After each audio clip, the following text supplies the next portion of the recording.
Namaste and welcome to this exciting episode of Sathology Debunking Mythology. Sathology के इस episode में आपका बहुत बहुत स्वागत है। वीडियो को लाइक करिएगा, शेयर करिएगा और हमारे मेंबर बनिए। मेंबर बनेंगे तो उसमें बहुत सारा शास्त्र बेस्ड कंटेंट रहता है। शास्त्र ही पढ़ता हूँ मैं and you learn a lot. और गुरुकुल में जरूर ज्वाइन करिए, उसके लिंक्स ऑलरेडी वीडियो में हैं। चलिए, चाइना जस्ट सरेंडर्ड कैसे किया उसने कि आपने देखा होगा कि पिछले महीने में चाइना ने थ्रेटन किया रेयर अर्थ बंद करने के लिए 21 दिन पहले। लेकिन आज कुछ नेगोशिएशंस हुआ और चाइना ने 12 मंथ्स के लिए पोस्टपोन कर दिया वो डिसीजन टू री एग्जामिन। 48 घंटे में 2 डिस्कशंस हुए स्कॉट बेसेंट के साथ, बसंती के साथ चाइना के, और ये पूरा $300 बिलियन का जो थ्रेट था अमेरिका का कि मैं उसको रोक दूंगा पर मंथ, गायब हो जाएगा 100% टैरिफ से। और उसके बाद तो 24 को ये बात हुई और 26 को पर नेगोशिएशन ख़त्म हुई। अक्टूबर 28 को चाइना बोलता है I am ready for negotiation, मैं 12 मंथ्स के लिए पोस्टपोन करता हूँ।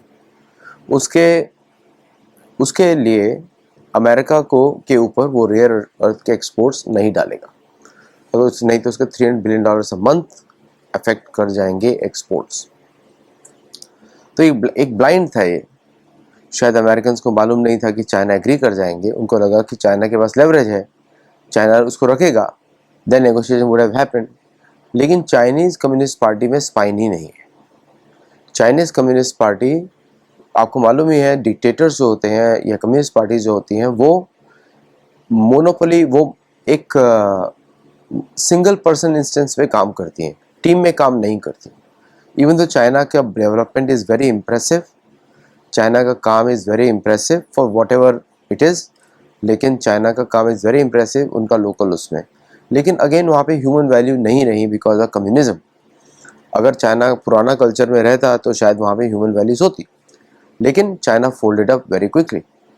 और चाइना के फोल्ड होने से क्या हो गया कि यूएस को 12 महीने का रिस्पाइट मिल गया। But what did US do? आपने देखा होगा ट्रम्प ने जितने बड़े सैंक्शंस लगाए थे कि मैंने थाईलैंड कंबोडिया वॉर रुकवा दिया, मैंने जो है मलेशिया के साथ मैं डील साइन करने जा रहा हूँ, जिन्होंने करी कंबोडिया के साथ, क्योंकि वो रीजन एक ही है, वो सारे रीजन में रेयर अर्थ है। मतलब भूमि वहाँ पे बहुत ही रिच है, पूरी दुनिया की भूमि से ज़्यादा रिच है वहाँ की पूरी की भूमि। इसलिए बोलते हैं स्वर्ण भूमि। भारत का भी स्वर्ण भूमि है। इस भूमि इज़ वेरी रिच, कहीं भी इतना रिचनेस नहीं है। लेकिन चीन जहाँ पे बना हुआ है, भद्राश्व, और इस एरिया में रिचनेस बहुत है लैंड के अंदर। तो ये तो मलेशिया में माइनिंग राइट्स, थाईलैंड में माइनिंग राइट्स, कंबोडिया में माइनिंग राइट्स, वियतनाम में माइनिंग राइट्स, ये सारे माइंस और मिनरल्स के राइट्स अमेरिका ने सिक्योर कर लिए बिफोर नेगोशिएटिंग विद चाइना। और इससे क्या हो गया, ये सेम काम जापानीज ने भी किया था 90s में।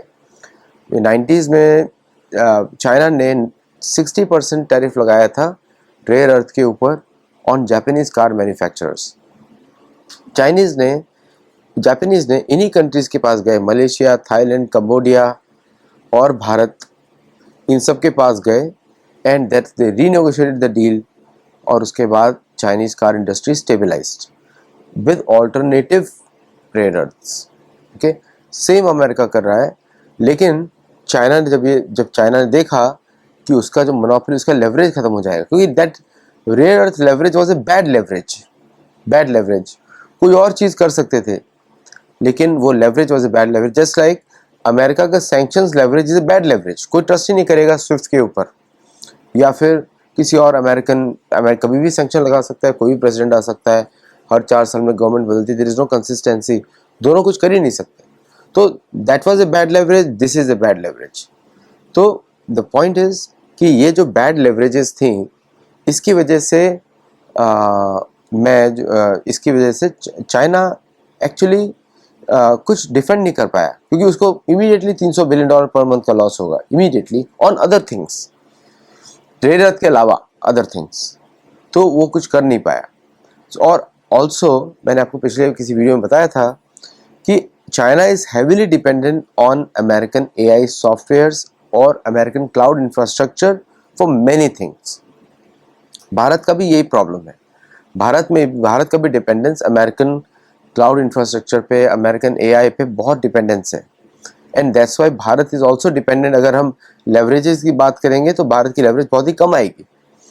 भारत बना सकता है लेकिन बनाया नहीं है, एक्सेप्ट जोहो, वो जो प्राइवेट कंपनी है वो तो पहले से चल रही है।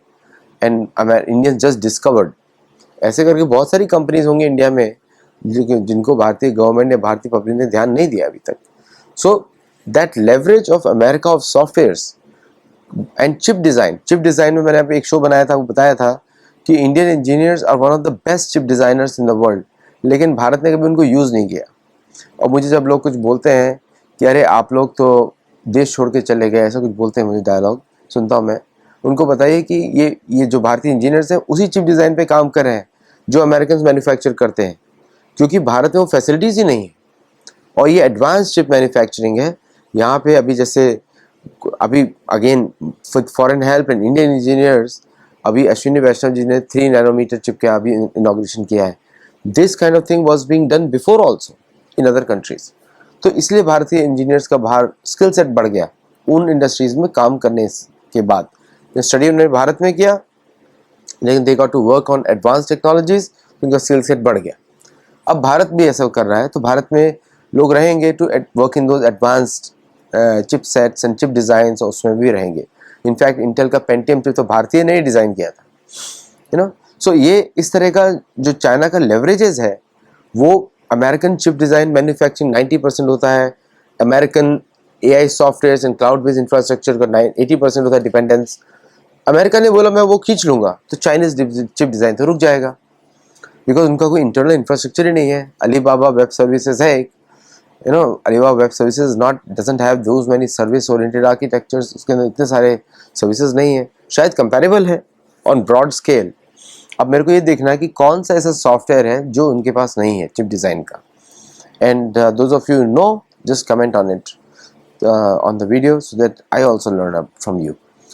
अच्छा, अब उसमें इसका जियोपॉलिटिक्स सारा देखिए क्या है कि कुछ बदला नहीं है। पहले लूटा गया, देखिए ये 4th कॉलोनाइजेशन पीरियड चल रहा है।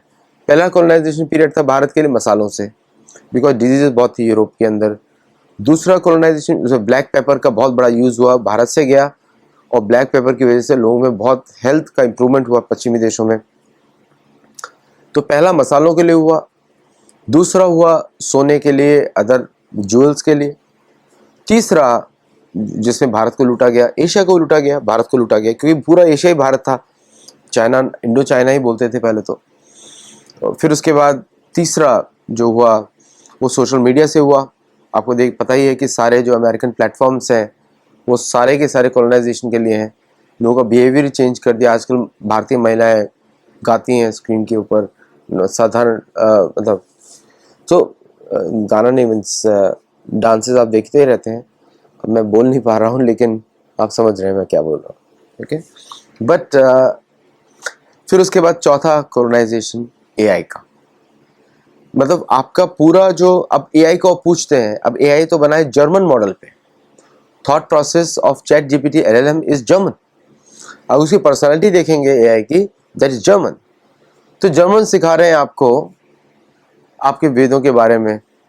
सेम इज ग्रॉक, कोई भारत का बना ही नहीं है एलएलएम, शायद उस पर काम चल रहा है आईआईटी बॉम्बे में, और हमारे मित्र काम कर रहे हैं उसके ऊपर। तो द पॉइंट इज कि वी हैव टू, ये जो लेवरेज चाइना ने लूज किया है ये एक इम्पॉर्टेंट लेसन है भारत के लिए। वैसे भारत इस तरह की हरकतें करता भी नहीं है। It was a knee jerk reaction, आपने बोला मैं भी कर दूंगा। सी अमेरिकन के पास कुछ है नहीं, तो वो ब्लफ खेलते हैं बहुत बार। अभी इन ब्लफ में हार गए वो, क्योंकि डिटर्मिनेशन नहीं है, स्ट्रेंथ ही नहीं है। जब आप वेदों पे पढ़ते हैं तब आपको डिटर्मिनेशन आता है, डेप्थ आती है। अब सोचते हो भाई ठीक है क्या होता है देखते हैं जरा, है ना। लेकिन यहाँ पे तो ब्लफ खेल गए। जैसे प्रधानमंत्री मोदी का करेज देखिए, ब्लफ खेल दिया उन्होंने सिंदूर में, बालाकोट में खेल दिया, ठीक है, उनको मालूम था, देखते हैं क्या होता है, क्या करता है पाकिस्तान, देखते हैं। इतना पेशेंस ही नहीं चाइनीज में, उछल पड़े और हार गए। चाइना सरेंडर्ड, जिसपे उसका स्ट्रेंथ था उस पर सरेंडर कर गया वो। 12 महीने के लिए चाइना आराम से, चाइना का बहुत कंट्रोल है मलेशिया में हर तरफ में। They could have easily captured it, cornered it, नहीं कर पाए, समझ ही नहीं आया उनको गेम, जबकि पहले लेसन हो चुके थे। तो ये सरेंडर चाइना को बहुत महंगा पड़ने वाला है। इनफैक्ट अब चाइना को भारत के साथ सारी दुश्मनी बंद करनी चाहिए, अक्साई चेन वापस करना चाहिए, बॉर्डर डिस्प्यूट्स को ख़त्म करना चाहिए, तिब्बत को ऑटोनोमस रीजन डिक्लेयर करना चाहिए and solve it if it wants to survive. ये हालत आ गई, क्योंकि भारत को बहुत गुस्सा है चाइनीज पे, जो गेम्स खेले इन्होंने पाकिस्तान में, बांग्लादेश में, बर्मा में, कितना परेशान किया है। इनको लगा था ये वेस्ट बन जाएंगे, इनको ये ध्यान नहीं रहा कि भाई तुम एशिया के हो, तुम्हें एशिया बचाना है, तुमको वेस्ट को नहीं बचाना है। हम सुपीरियर रेस हैं, हम गोरे हैं, ये चाइनीज का एटीट्यूड हो गया था। अब इस डील के बाद तो कुछ बचा ही नहीं चाइना के अंदर। चाइनीज कम्युनिस्ट पार्टी को तो जूते मारने चाहिए चाइनीज लोगों को कि आप तो बिक गए, बिना कुछ किए हुए बिक गए, सब कुछ जीता हुआ था फिर भी बिक गए। तो I think they need Indian help. हम लोग हमेशा महाभारत काल से हमने राज किया है चाइना पे, हमारे इतिहास में तो यही बताया जाता है। यहाँ तक कि परीक्षित ने राज किया, परीक्षित गए कर लेने के लिए। परीक्षित महाराज 60 वर्ष तक राज किया था, पूरा चीन 15 वर्ष से कर उठाया उन्होंने, वियतनाम तक गए, सब जगह गए परीक्षित महाराज। उन्होंने कई सारे मंदिर है, उन्होंने सारे मंदिरों को फंड किया, अंकोर वाट भी उन्होंने बनवाया। अब तो पता लग रहा है ना, मैं पहली बार बोल रहा हूँ, Angkor Wat was built by first time by Parikshit, the grandson of Arjun. तो अब ये तो सारा, इसलिए भगवान विष्णु का मंदिर बनाया उन्होंने वापस सारा। ये तो हमारा इतिहास है। तो अब चाइना तो बिक जाएगा, हमारे उनके पूर्वज तो यहाँ बैठे हुए हैं भारत में। तो और हम लोग बचा सकते हैं अगर चाइनीज कम्युनिस्ट पार्टी थोड़ा सा सभ्य तरीके से बातें करें और भारत के साथ जुड़ें, क्योंकि पूरा का पूरा जो ब्रिक्स का जो यूनिटी है चाइनीज की वजह से खटा पड़ा है। शायद ये लेसन उनको बड़ा जरूरी था कि चाइना के लेसन से भारत को बहुत बड़ी जीत हुई है। बाय द वे, अब भारत बहुत स्ट्रांगली खड़ा हुआ है विकेट पे, because Chinese will have to bend now. अब कुछ नहीं होने वाला चाइना का। तो अमेरिका ने ये जीतने के बाद भी भारत को जीत दे दी। अमेरिका वन, बट बसंती के पास दिमाग ही नहीं, बसंती और हमारे चाचा के पास दिमाग ही नहीं, ट्रम्प चाचा, वो तो जीतने के बाद भारत को हार गए, because Bharat is the biggest consumer in the market.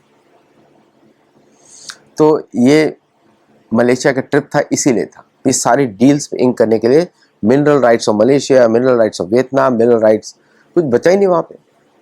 और फिलीपींस के प्रेसिडेंट ने आकर खुद पे बोल दिया, खुद से बोल दिया कि फिलीपींस के प्रेसिडेंट आके बोल दिया कि हमको भारत की जरूरत है।